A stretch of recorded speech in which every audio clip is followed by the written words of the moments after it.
Welcome to Faith in the Quiet, a podcast where we explore how stillness, solitude, and faith intersect.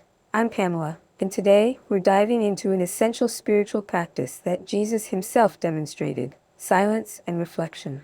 In a world that is loud and demanding, Jesus often stepped away from the crowds to pray, reflect, and be with his Father. What can we learn from his example?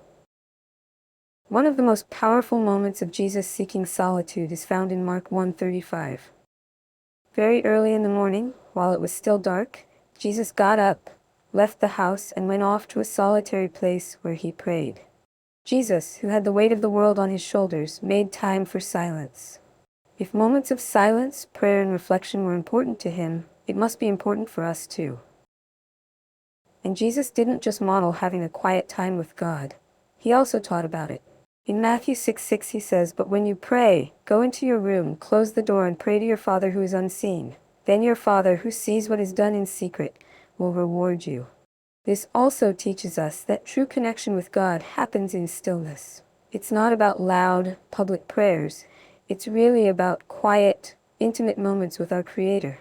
That is where our true strength lies. That is where we get guidance and spiritual comfort in times of our need. Before choosing his disciples, Jesus spent the entire night alone in prayer, Luke 6:12.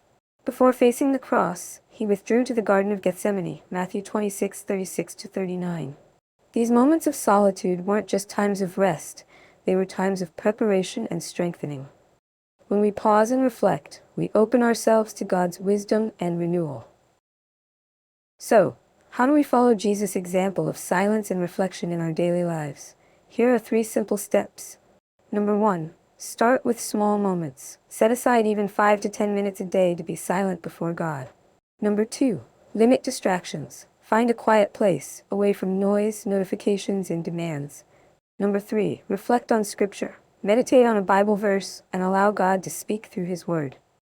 Jesus showed us that silence is not empty, it is full of God's presence. When we embrace stillness, we create space for God to work in us. Let's take a moment now. Breathe in deeply, let go of distractions, and invite God into the quiet. Thank you for spending this time with me on Faith in the Quiet.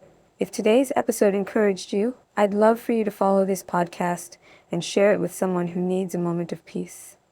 Until next time, may you find faith in the stillness.